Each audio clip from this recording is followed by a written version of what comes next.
Bonsoir à tous, ravi de vous retrouver comme chaque soir en direct sur KTV. Nous sommes le lundi 17 mai et à la une de cette édition. Plus qu'une semaine pour participer à la concertation citoyenne en vue du projet de loi Mayotte. Cette grande consultation ouverte à tous et dont les propositions vont alimenter cette loi programme destinée à accélérer le développement du territoire. Lancée au début du mois, les consultations s'enchaînent un peu partout sur l'île avec des forums et des audiences libres avec le préfet. Mais il est aussi possible de faire des propositions par écrit dans des cahiers mis à disposition au sein des mairies et à la préfecture. C'est le cas à Koungou et à Mamoudzou, même si les cahiers n'ont pour l'heure pas rencontré un grand succès. Ivan Rakotovao.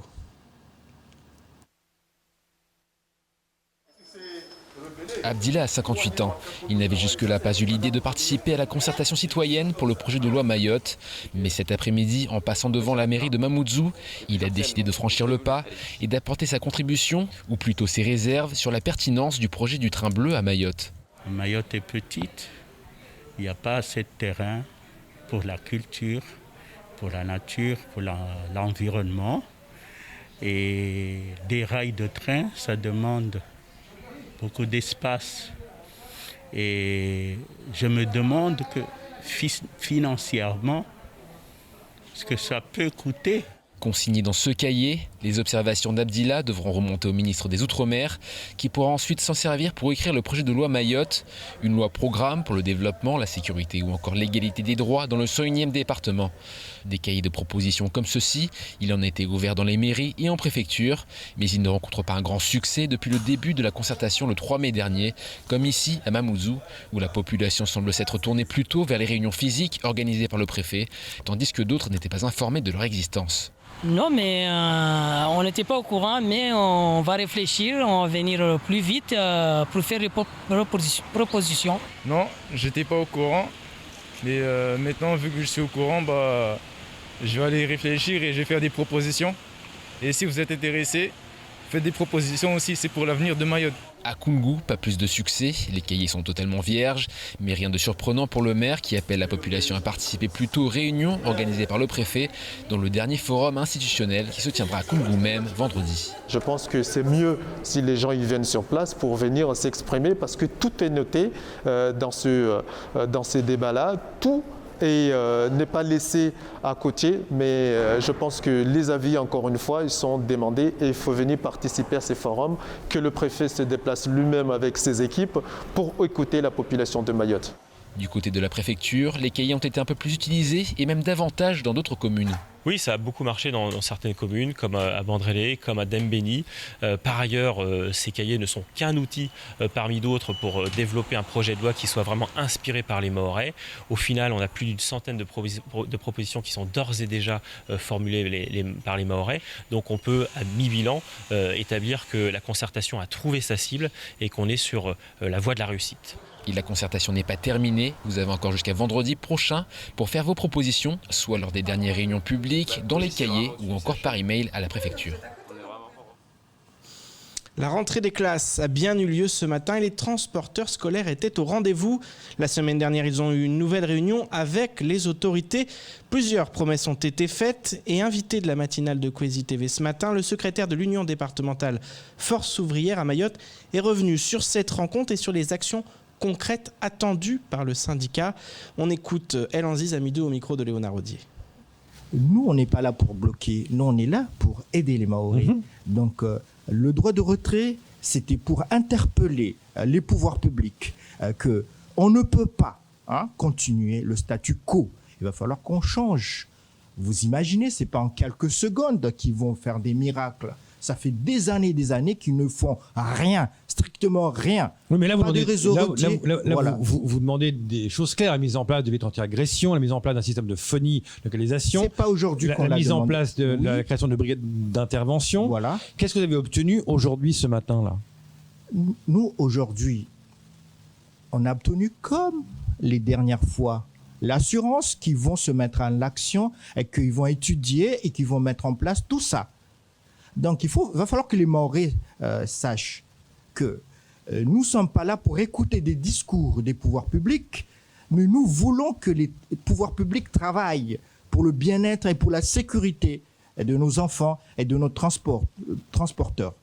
Pour leur dire que nous avons gagné parce qu'ils sont conscients des enjeux et du danger, tout ça. Mais il y a 20 ans, ils étaient conscients de ça. Est-ce qu'ils ont fait quelque chose? Non. Un mot de sport maintenant. Le gouvernement a acté la reprise du sport amateur. Sidi Hamada Hamidou, vice-président de la Ligue mahoraise de football, était présent ce matin pour aborder la reprise des matchs sur l'île au Lagon, mais aussi le problème du manque d'équipements sportifs à Mayotte. Meilleur exemple, selon lui, le stade de Cavani qui devait être livré en 2018 et dont on ne sait toujours pas quand il sera opérationnel. Écoutons l'élu lors de la matinale de Kwesi. Il s'agit là de la construction d'un équipement, un équipement public qui répond à des questions de marché, des règles de marché. Si les choses ont été biaisées dès le départ, il n'y a pas de raison que demain, parce qu'il y aurait un changement et que les choses changent. Je crois que moi, je vous dis, j'ai fait mes études, mes 3 premières années d'études universitaires à La Réunion. Et en 99, 2000, 2001, on parlait déjà de ce stade. On parlait déjà de la réalisation de ces stades.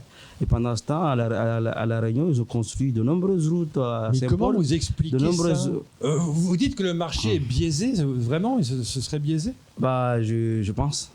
Je pense qu'il y a des problèmes par rapport au lot, par rapport au marché. Sinon, comment toi, tu expliquerais que ça bloque?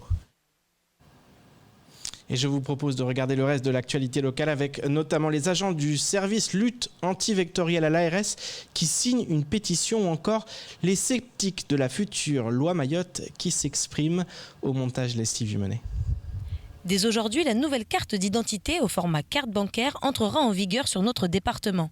Elle avait été expérimentée dans l'Oise à compter de la mi-mars. Son déploiement a été confirmé par le ministère de l'Intérieur. La nouveauté, c'est une puce électronique qui contient les informations écrites sur la carte. Elle est aussi dotée d'un cachet électronique visuel, comme sur les passeports, et est réputée pour être bien plus fiable et moins falsifiable que la carte que nous connaissons aujourd'hui. Les empreintes digitales du titulaire seront incluses sur la puce. Cependant, le nouveau format n'oblige pas les citoyens à refaire leur carte d'identité. Le renouvellement des papiers reste soumis aux dates de péremption ou encore aux pertes et aux vols. À noter qu'à compter du 2 août 2021, toutes les cartes nationales d'identité émises le seront uniquement via ce format. À l'aube du mois sacré du Ramadan, les agents de l'ARS en grève avaient suspendu leur mouvement débuté le 8 avril. En attendant, ce sont des agents du service de la lutte antivectorielle qui montaient au créneau. Une pétition a été envoyée à la direction générale de l'ARS. Signée par une quarantaine d'agents, elle vise à mettre en exergue le sentiment de mépris ressenti par une partie du personnel. Les agents du service de la lutte antivectorielle, le LAV, se plaignent notamment d'une maltraitance imposée par la direction et d'un manque flagrant d'intérêt pour l'ensemble des acteurs institutionnels, à commencer par les équipes qui se sont succédées à la direction de l'ARS. Pourtant, les agents rappellent l'intérêt de ce service au sein d'un territoire comme Mayotte. Paludisme, dengue, chikungunya, autant de maladies contre lesquelles ce service se bat au quotidien. Les agents de la LAV réclament également de l'objectivité et une politique visant à améliorer leurs conditions de travail. Le FO, le CFE, le CGC, le CGTMA et l'OTAM ont décidé de s'attaquer à la loi Mayotte. En effet, selon ces 3 organisations syndicales et cette association, il paraît paradoxal que l'État ouvre une concertation alors qu'il écarte systématiquement Mayotte de toutes les lois de progrès et du droit commun. Dans un communiqué, il cite en exemple les questions du transfert des moyens financiers pour la région Mayotte, restées sans réponse, ou encore l'application des conventions collectives nationales, comme l'évolution du régime de sécurité sociale dont Mayotte est exclue.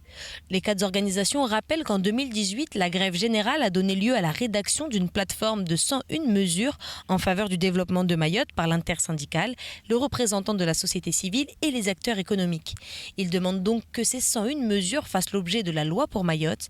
Ils exigent également l'abrogation de toutes les dispositions dérogatoires, discriminatoires pour Mayotte et l'extension du droit commun.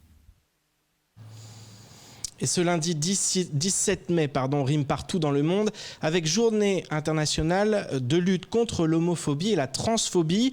À Mayotte, les actions de sensibilisation sont quasi inexistantes, ce qui témoigne d'un certain tabou vis-à-vis de l'homosexualité.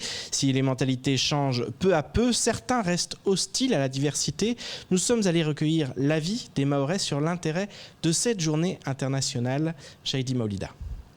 En ce 17 mai, le monde célèbre la journée internationale de lutte contre l'homophobie. À Mayotte, les discriminations vis-à-vis de la communauté homosexuelle existent également, une incompréhension pour une partie de la population. L'orientation sexuelle, c'est quelque chose de personnel et je ne vois pas en quoi c'est censé gêner un autre. S'il te respecte, il est capable de te dire bonjour, bonsoir, bonne nuit, c'est quand même bon, même s'il fait l'homosexuel.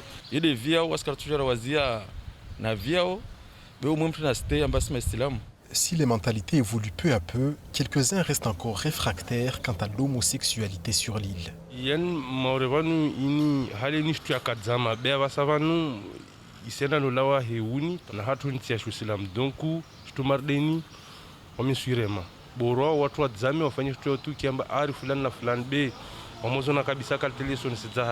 wao ntaambisha na maana wameona tu shinamna ilazimani wantu warenge di ya hensi wamba wantu waifanye bets di wa gaudze zukala zindafanyisha ochafi amka isinjivia.